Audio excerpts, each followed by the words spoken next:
recorded a year ago in London. And this webinar is such a good opportunity to have access to these presentations and to have brought them together. So I'm grateful to both for this day, which I think gives a really broad introduction to some of the topics around human milk banking, but also some very important topics around breastfeeding and breast milk more generally. And it's so nice, isn't it, to be able to sit in your office or your home and to enter these worlds apart. So the next speaker will be known to very many of you, Dr. Claude Billeaud, who I have to say works tirelessly and particularly to promote education and training. And he seems to never stop. But if I just give a brief introduction to him for those of you who don't know him. So he received his medical degree from the University of Bordeaux, and he later specialized in pediatrics. And he currently serves as a pediatrician in the neonatal unit at the Children's Hospital of Bordeaux. But he's also the scientific manager of the Bordeaux Marmande Human Milk Bank. And he works as a lecturer and is head of research in neonatal nutrition at the Medical University of Bordeaux. His particular interest in research led him to become qualified in many other ways, including his PhD in nutrition and food science. Throughout his career, he's a guest professor, not surprisingly, specializing in nutrition and neonatology in a number of universities overseas, including Canada and Argentina. And he's a very active member of a number of scientific organizations, either in France, more widely in Europe, but also in America. He's served as the president of this Association for Pediatric Education in Europe since 2008. And he is a member of the European Academy of Pediatrics. And of course, he's been very involved in French Human Milk Banking Association, the ADLF, for more than 10 years. And he shares freely his academic knowledge focused in nutrition and his long clinical experience in neonatology. And he's currently carrying out a number of research projects on the composition of human milk. And on top of that, he's also the author and co-author of a long number of scientific publications. So I welcome you to Claude's presentation entitled "The Evolution of Essential Fatty Acids Composition of French Breast Milk." Thank you, Claude.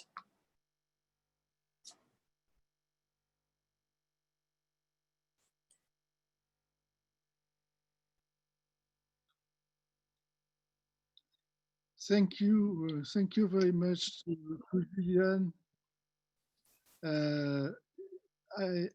I will present a video which is on the AEEP website, and sur le AEEP website.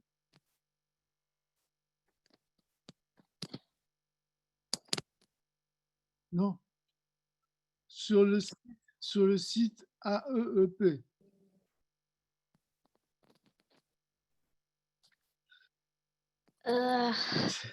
Hello? C'est l'Association européenne pour l'enseignement de la pédiatrie. And you will find all this conference also on this website.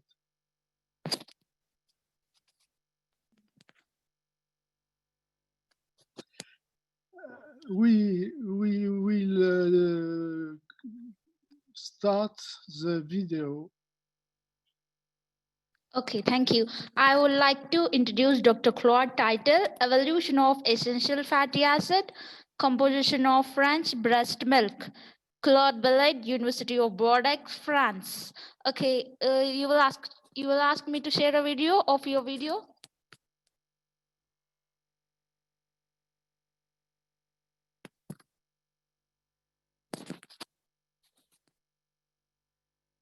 Shall I start your video, doctor? Yes, Okay. you can begin the video. Okay.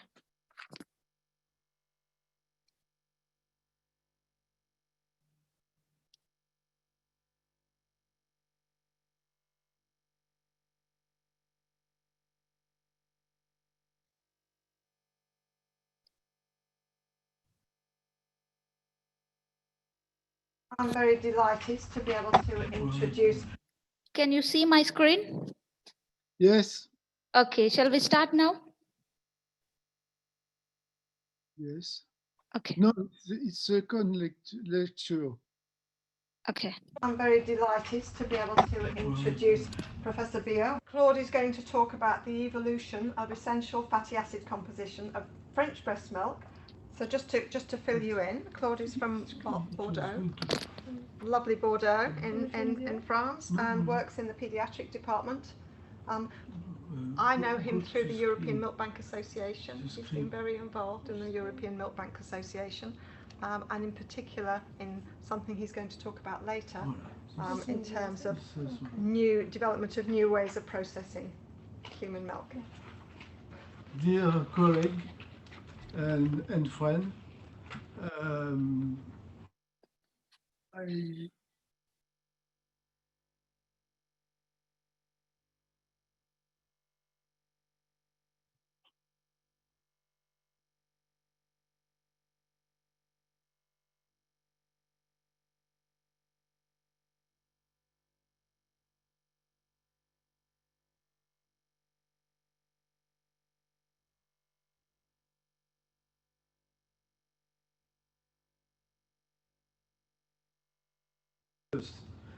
my research.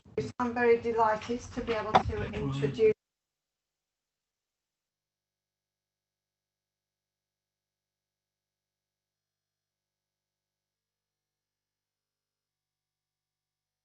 Professor Billeaud. Claude is going to talk about the evolution of essential fatty acid composition of French breast milk.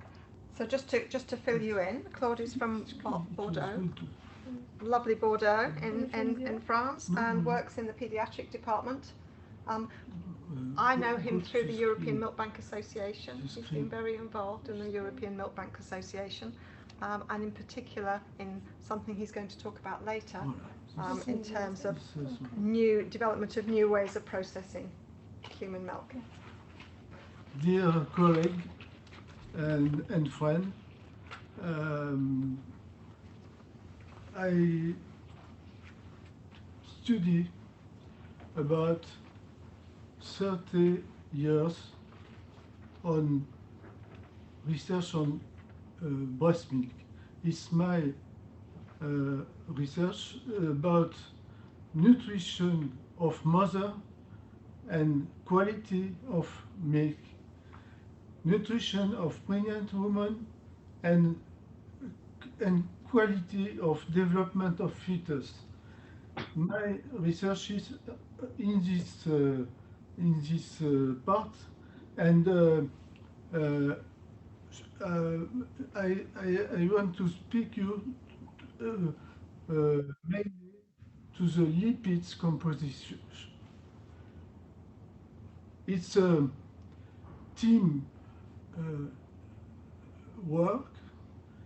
You can see this number of publication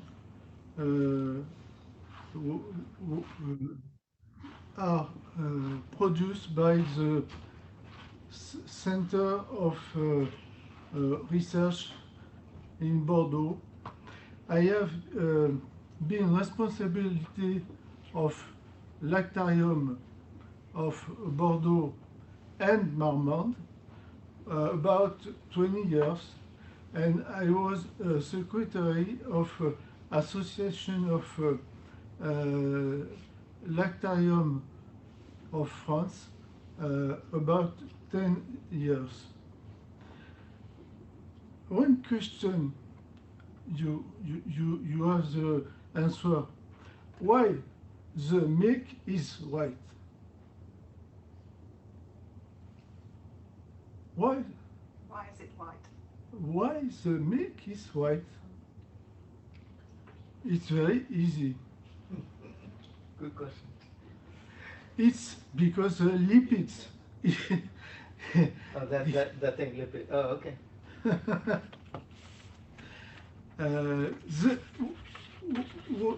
lipids constitution, it's solid, it's liquid, yes. It's a suspension of milk fat globule.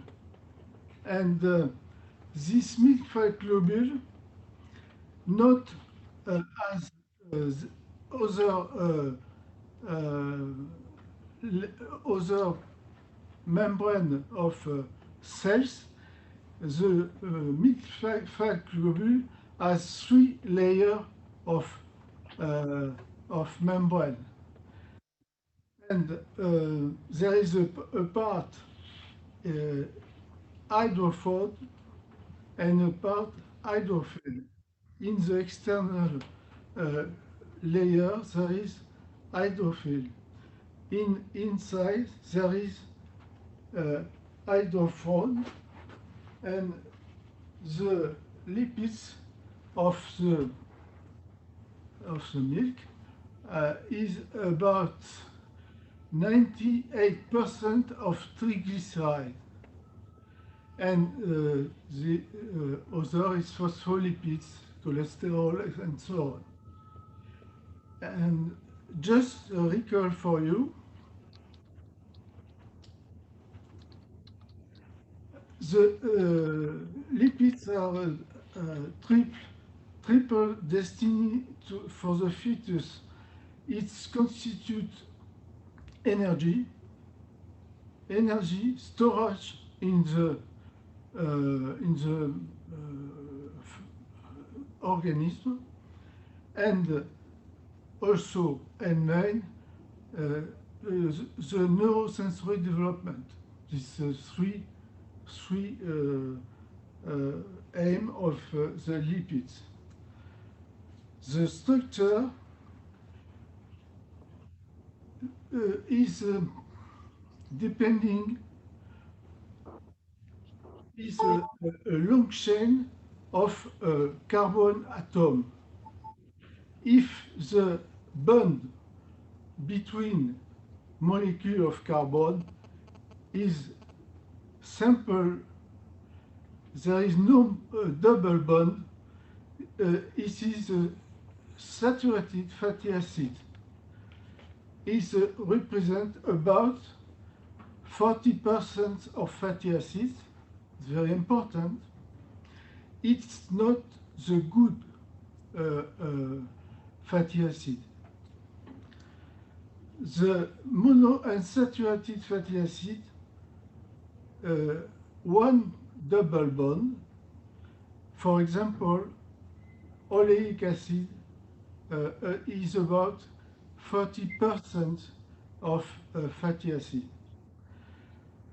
And polyunsaturated fatty acid, there is more than 2 double bond. It's essential fatty acid, and LC buffer, polyunsaturated fatty acid, is a very long chain fatty acid and more than 2 double bond fatty acid. Just a simple for the metabolism of omega-3 family and omega-6 family. This with 18 carbon precursor of omega-6 fatty acid is the linoleic acid. You see there is two double bonds. And the precursor of omega-3 is alpha-linolenic acid. And there is 3 double bonds. Linolenic acid can come from olive oil, and it don't give omega-3. In contrary, rapeseed canola oil have linolenic acid omega-6 precursor and alpha-linolenic acid omega-3 precursor. And then you are with enzyme elongase desaturase. There is arachidonic acid with 20 molecules of carbon, 4 double bonds, and EPA and DHA with 6 double bonds and 22 molecules of carbon. Oily fish can directly give EPA and mainly DHA, but a short part come from precursor. This elongase and desaturase work in competition with these two families. The affinity of desaturase is 6-fold with linolenic acid than linoleic acid. So the good ratio linoleic upon linolenic acid is 6. If you have 3, you add more omega-3. If, for example, in the human milk, there is a ratio of 12, and there is no desaturation and no DHA from alpha-linolenic acid. But the diet of mother, if she consumes oily fish, the DHA is depending directly of the intake of the diet in oily fatty acid. Oily fish, excuse me.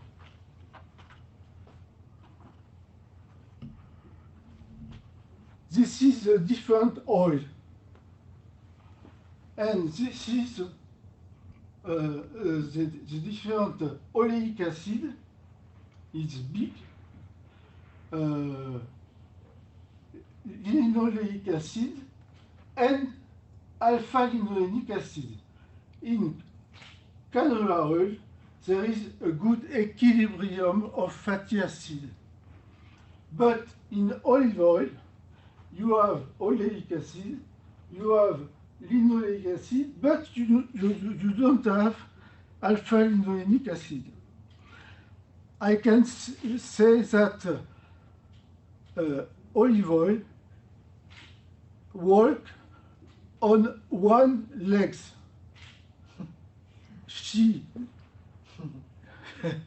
It's not possible to have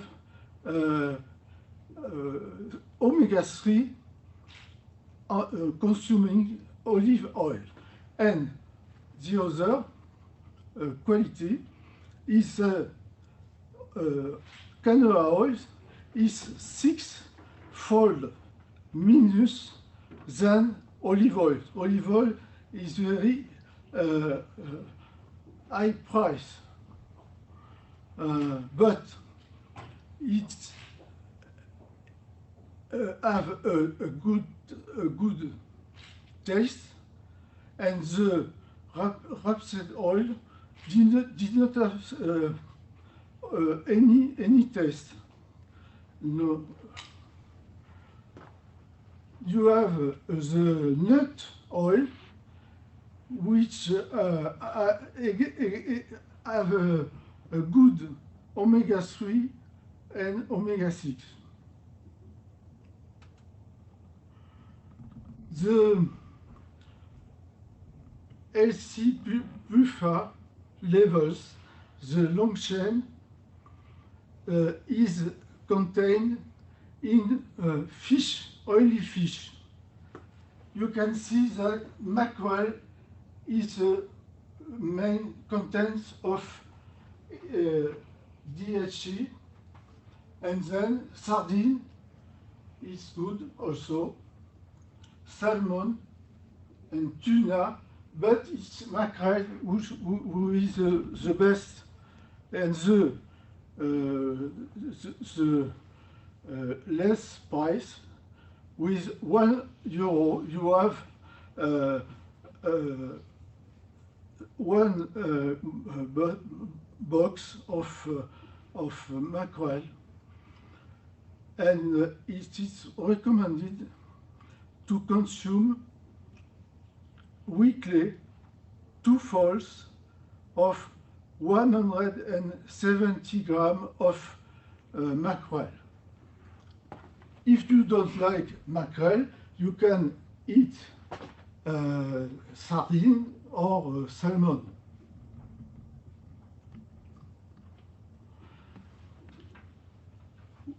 We have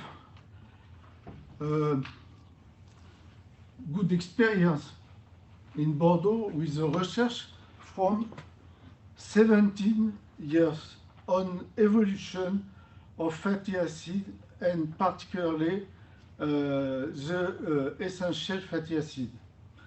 You can see there is a positive higher content of linolenic acid, but it's not perfect.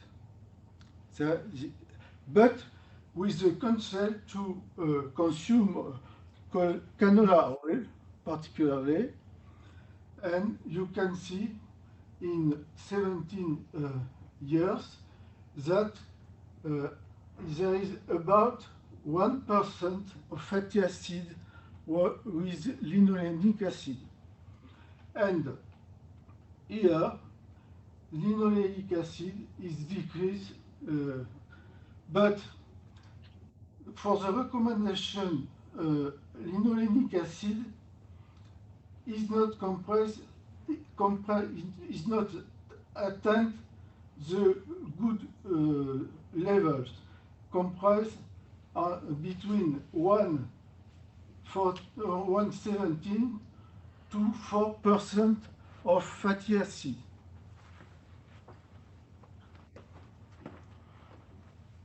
The ratio with the decrease from about 20% to 20 to about 10%. It's not 6. It's not is, but there is one good evolution with the advice you say to mother and to the industrials of lipids. DHA, here the DHA increase but slightly, is about 0.3%, and it's not the good one. As you can see on this graph, this is a brain analysis in a baby dead, and you can see that the DHA is very, very, very important for the brain. If you have not DHA in the brain, there is a serious difficulty in neurosensory problem.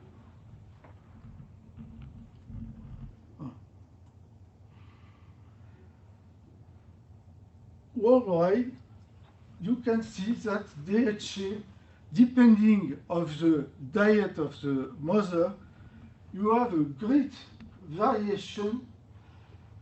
In Sudan, 0.07%. There is a lack, very lack of DHA and very high risk for brain and vision. In opposition, in maritime China or Inuit, you have 2.78% of DHA. In France, you have about 0.3% of DHA. But it's not toxic to have 2.78% of DHA. And maybe it's not more intelligent to be China in maritime China than in France. There is no correlated with the high proportion of DHA with the neurosensory development. But it's necessary to have, because if you have above 0.2%, you have decrease of neurosensory development.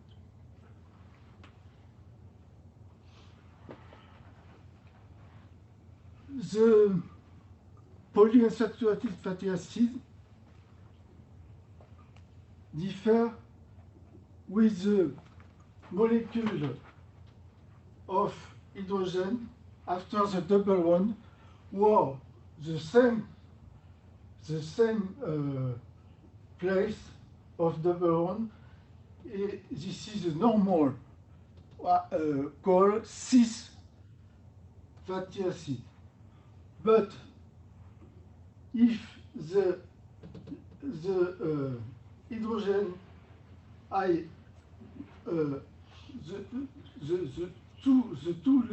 two sides of double bond, this is a trans fatty acid. It's not a good fatty acid. It is essential fatty acid. For example, in the stereospatial molecule, this is a saturated fatty acid without double bond. It is a straight, and these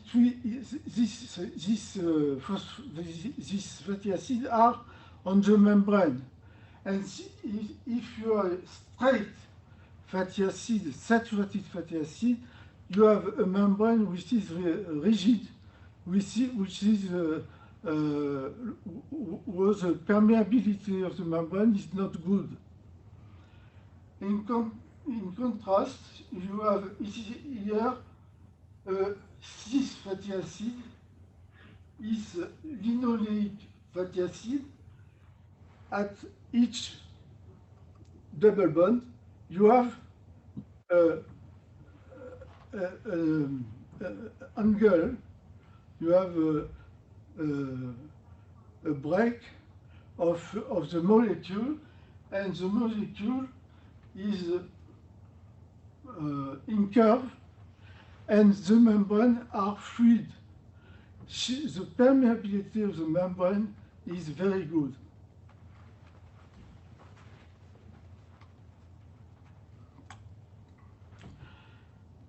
The trans fatty acid is not a good fatty acid.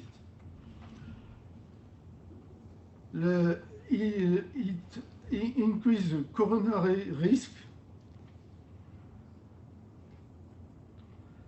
It is in competition with metabolism of linoleic acid. There is a reduction of arachidonic acid and repercussion on the growth. What is the situation of trans fatty acid in France?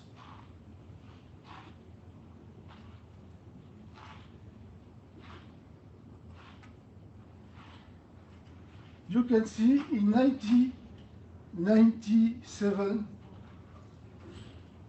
the human milk content on trans fatty acid in Canada was 17% of fatty acid. In USA, it's not good.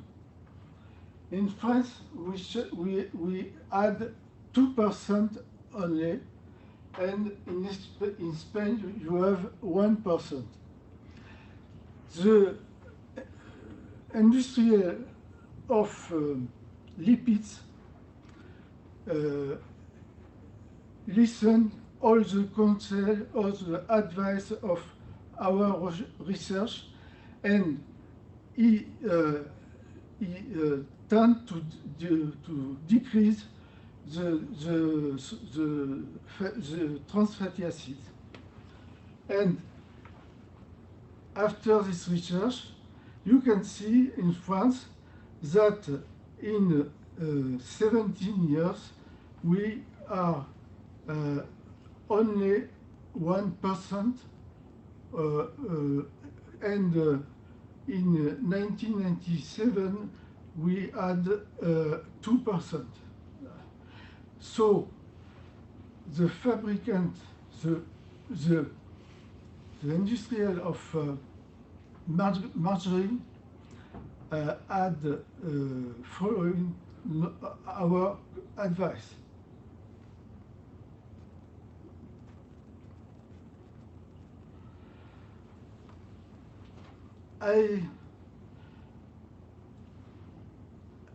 Now I take, for example, a diet with Mediterranean diet.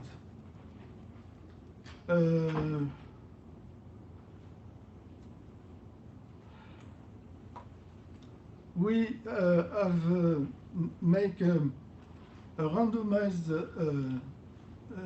study with a Mediterranean diet, and she take 2 folds weekly 170 grams of mackerel, and you measure the level on the rate of the composition of breast milk in lipids, and we made a dietary survey.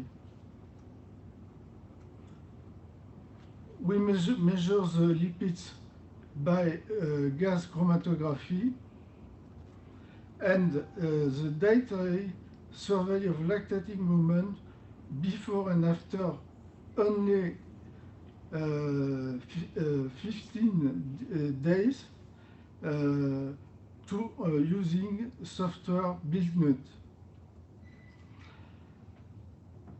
The linolenic acid ALA, because in Mediterranean diet there is olive oil which not contain linolenic acid.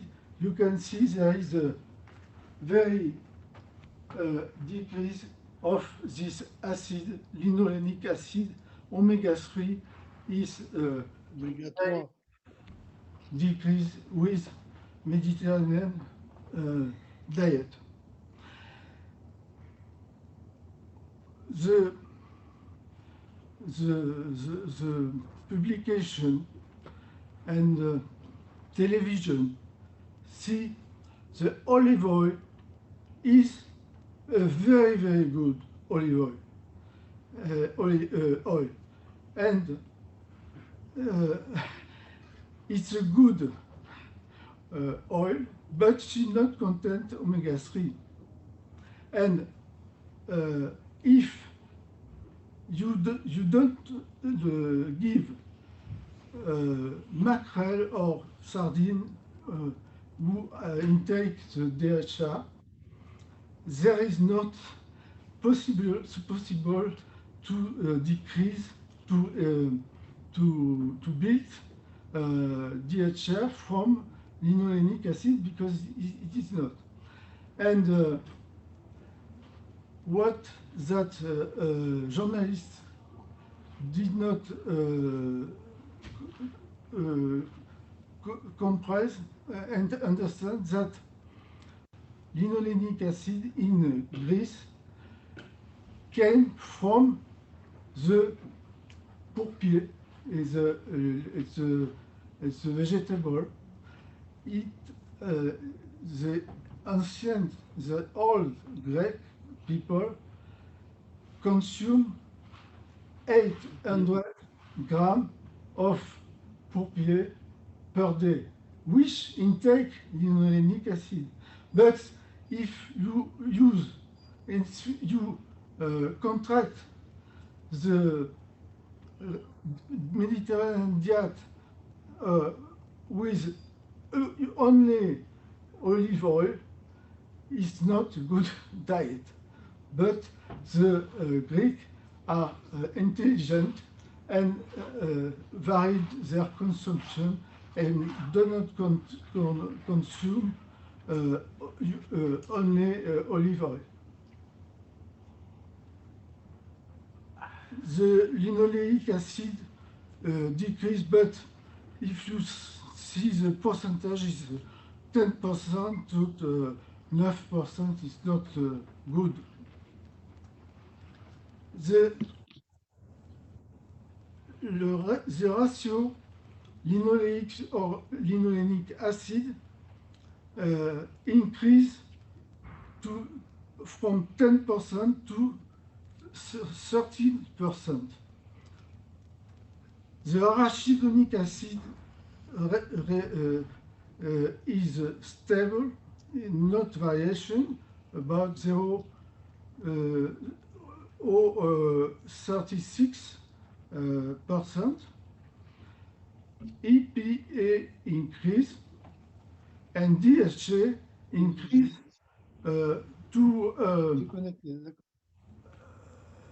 from 0.3 to 0.4%. And the normal values is for DHA is to comprise between 0.2% to 0.506%. And if you want to have a good health, it's necessary to go near 0.6 or 0.5%. On this curve, I represent the evolution from 17 years of linolenic acid. As we are see here, it's 2014. Year 2014, it was 1%.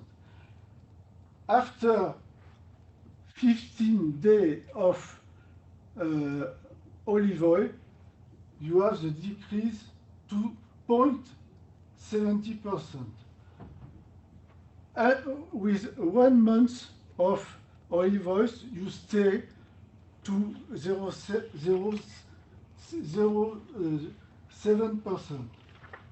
If you increase with omega-3 enriched margarine, you are about 1%. With canola oil, you have 1.3%, and with both margarine enriched in omega-3 and canola oil, you reach 2%, and you have the good intake because the recommended level is comprised between 1.7% and 4%. We have recorded dietary survey results of Mediterranean diet. The distribution of energy contribution, more there is in red there is a normal RDA recommendation. There is normoproteic, hypoglycemic, and normohyperlipidic. It's the calorie optimal is 2.2 thousand kilocalories per day, and you can see it's quite good. It's normal caloric, but under the necessary to build human milk. Water is good. Calcium is not sufficient, and cholesterol is good. The saturated fatty acid is too high, and there is not enough polyunsaturated fatty acid.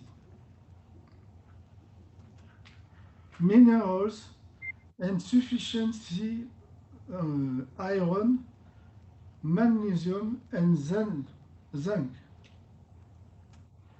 Vitamin and sufficiency vitamin A, D, and E.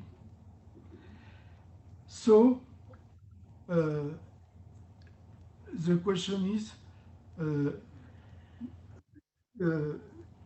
it necessary to use supplement of vitamin and oligoelements to lactating mother? Vitamin B, B5, B6, and folate are insufficiency. So the feeding alone without supplement does not completely and constantly ensure the recommended mineral, particularly calcium, iron, zinc, and magnesium, and vitamin D, E, B5, B6, and folate. But the feeding alone covers protein and energy needs, lipids and carbohydrates. There is a long list of food supplements to provide additional needs in mineral, vitamin, micronutrients. Is it necessary to supplement? That is the question. Because the supplement had not been studied very fine. There is no study with supplement.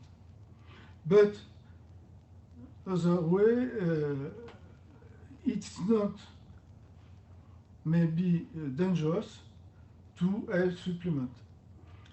The question is it necessary? It's not easy to say. In conclusion, you must have a balanced and varied diet, interest to consuming weekly 2 times of oily fish. In our study, 2 times of 170 grams of mackerel, bringing about 350 milligrams per day of DHA in breastfeeding. Olive oil without precursor of DHA does not explain the increase of DHA in the Mediterranean diet. It's the consumption of oily fish with bring the level of DHA. I thank you very much for your attention and for my excellent English.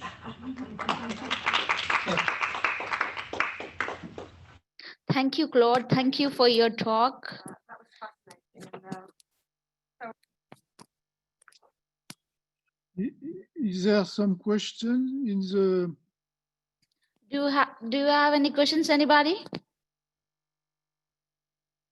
Yes, I have. Good morning, and thank you for that insightful presentation, Dr. Billeaud. I was just wondering, what do you mean by spontaneous feeding? Because you're trying to compare the fatty acid, and I saw one of your slides, you mentioned about mackerel and other olive oil, and then there's also mentioning about the spontaneous feeding. What do you mean by spontaneous, meaning to say the parent or the mother that doesn't take any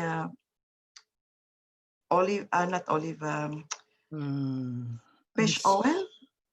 My opinion is without counseling by dietitian, dietitian increase the good habits to the lactating woman.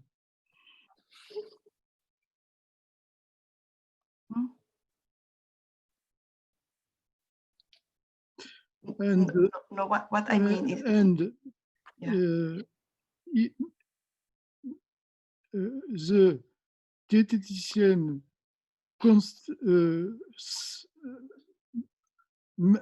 even with dietitian counsel, we have a good intake of macronutrients, glucides, lipids, and protein, but if not the supplement in macronutrition, it must be constant deficiency. No, not a deficiency, but not enough of micronutrients. And this is a question that it's difficult to give after to give the counsel that the mother follows the counsel. Also,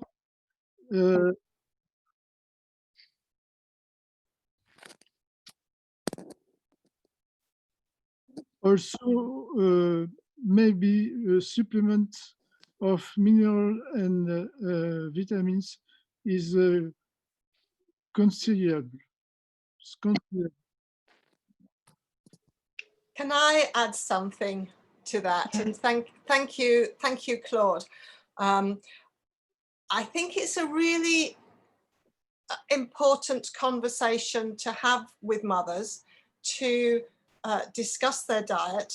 But I also think we should be aware that some women will choose not to breastfeed if they think that unless they eat a super healthy diet, their baby, will be not getting all the best nutrition. And I know that in the UK, we feel it is better to encourage, to tell mothers that, that yes, it's good to eat these foods, it's good to eat this very mixed diet, and certainly definitely to include oily fish in the diet, but that if they don't, then they should be taking a supplement anyway. They should be taking vitamin D supplements, of course. They should be taking an overall supplement if they are breastfeeding, as they do when they're pregnant, and not to put so much emphasis on the necessity to eat a healthy diet that some women will be put off, because we have to live in the real world, and in the real world, not all mothers have access to a very healthy diet. So yes, we should be giving them the information to make the healthy choices, but I think we also need to accept that for some it won't be possible, and we would far rather that they breastfed on a less healthy diet and take supplements than not breastfeed at all. That's my interruption. Thank you, Gillian.